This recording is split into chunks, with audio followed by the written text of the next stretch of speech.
پھر یہ فتوے لینے اہل حدیث کے پاس پہنچ جاتے ہیں. ویسے اہل حدیث کو یہ کہتے ہیں سوراں دے سور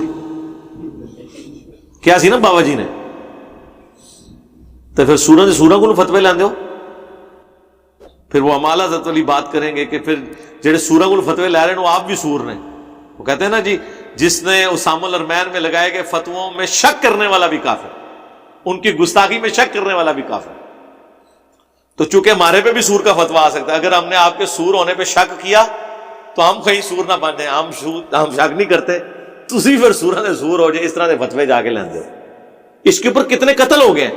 بہت سال پہلے سرگودا میں ایک قتل ہوا تھا, ایک مرید نے اپنے پیر کو قتل کر دیا تھا, باقاعدہ اخبار میں پوری اس کی سٹوری چھپی اسی بات پہ کہ اس مرید کی بچی جو تھی نا, اس کو اس کے خاوند نے 3 طلاقیں دی. وہ اپنے پیر کے پاس آیا تو پیر نے کہا کہ بھئی یہ اس کا لالہ نکلواؤ, چونکہ ہم حنفی ہیں تو اس طرح نہیں ہو سکتا, اور حنفیوں میں بھی کون سا لالہ ہے, ان کے نزدیک بھی حرام ہے. اس نے اس کی بیٹی کا حلالہ نکلوایا کسی اور مرد سے, اور وہ بھی وہ ہار کیے, انہوں نے ہائر کیے ہوتے ہیں اس طرح کے مرد بیٹھے ہوئے ہیں, مولوی لالے والے مشہور ہوتے ہیں. پھر دوبارہ اس کو اس طرف کیا. کچھ عرصے کے بعد اس پیر کی بیٹی جو تھی نا, اس کو اس کے خاوند نے 3 طلاقیں دے دی. یہ مرید وہیں بیٹھا ہوا تھا, کہیں مسئلہ ڈسکس ہوا تو اس پیر نے جو ہے نا وہ ڈیسائیڈ کیا کہ میں اہل حدیث سے جا کے فتویٰ لے آتا ہوں. پیر فتویٰ اہل حدیث کو لینا ٹھیک, وہ دے مرید میں اتنا وٹ چڑھا کہ اس کو اپنی بیٹی دی عزت اتنی پیاری ہے کہ ایک کسی دوسرے مرد کو نہیں اس بیٹی کو بھیج رہا, اور میری بیٹی کے بارے میں اس نے حلالہ نکلوایا تھا. انہوں نے کہا تم تو میں شہید کرانا. اس نے اپنا پھر اس پہ غصہ نکالا. ان کے قوانین اپنوں کے لیے اور ہوتے ہیں, پرایوں کے لیے اور ہوتے ہیں. انہوں نے دین کو اپنے گھر کی لونڈی بنایا ہوا ہے, جب چاہیں اس کو ٹیلر میڈ کر. تو اللہ سے ڈر جائیں, آپ بھی تھوڑا دین کا علم حاصل کیا کریں. ایک بندہ شادی کرنے گیا ہے, اس کو نکاح کے مسائل بھی پتہ ہونے چاہیے, اور اس سے بڑھ کر طلاق کے مسائل. مشکات شریف کی 2 جلد میں طلاق نکاح سے متعلق ساری احادیث جمع ہے, وہ پڑھیں, ایجوکیٹ ہوں. اور جی منڈے کو پتہ نہیں چلے جی, بچہ اس ٹائم غصے سے, وہ ہمیشہ سے ایسے ہی ہوتا ہے میرے بھائی. پیار سے تو نہیں کہتا کہ محترمہ مجھے آپ سے بڑی محبت ہے تو آپ تشریف لے جائیں یہاں سے. غصے میں ہی طلاق ہوتی, ہوش و واس میں لوگ دے رہے ہوتے ہیں.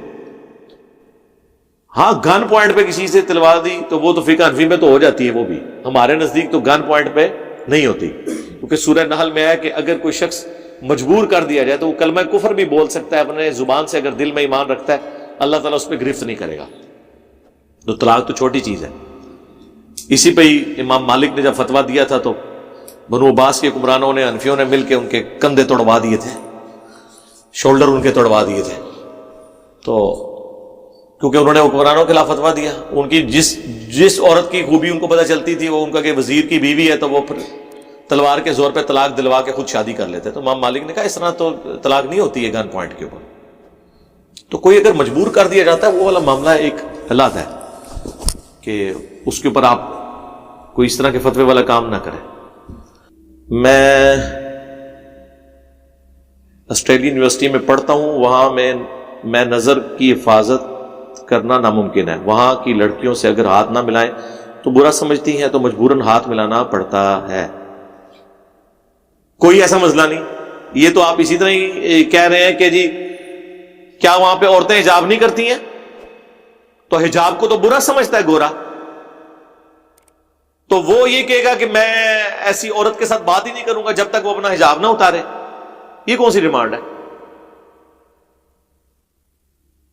تو آپ جس عورتیں بھی تو حجاب کر, ایون جب فرانس میں حجاب پہ پابندی لگی تو میڈیکل ماسک یوز کرنے شروع کر دیے.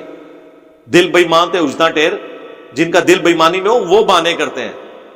جو اللہ کی بندیاں ہوتی ہیں ان کے پاس سلوشن ہوتے ہیں, انہوں نے میڈیکل ماسک شروع کر دیا. اب تو کورونا کی برکت سے قیامت تک کوئی عورت یہ بہانہ کر ہی نہیں سکتی کہ مجھے جی پردہ کرتے ہوئے شرم آتی تھی.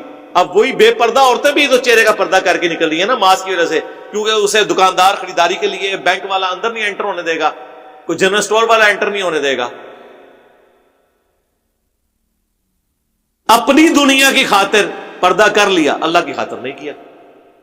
تو یہ آپ کر سکتے, کوئی ایسا مسئلہ نہیں ہے.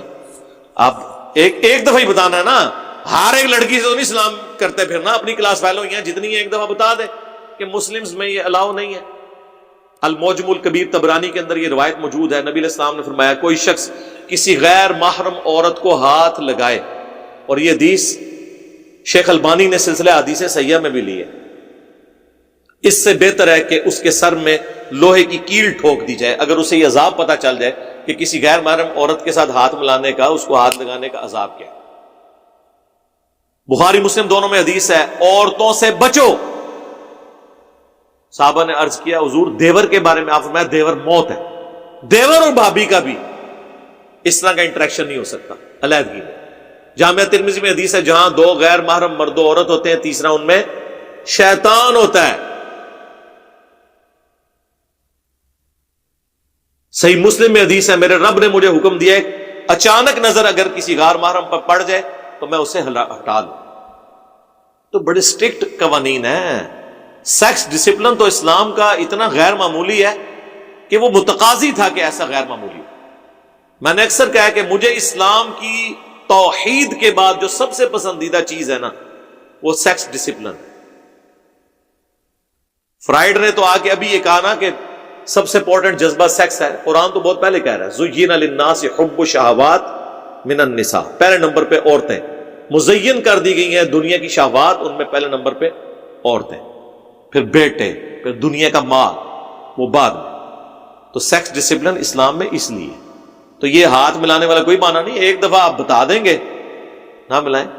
ابھی یہ آپ کے ہاتھ کے اوپر اگر زخم ہوئے ہوں تو پھر بھی آپ سے آگے گورا یا گوری سلام لے گا.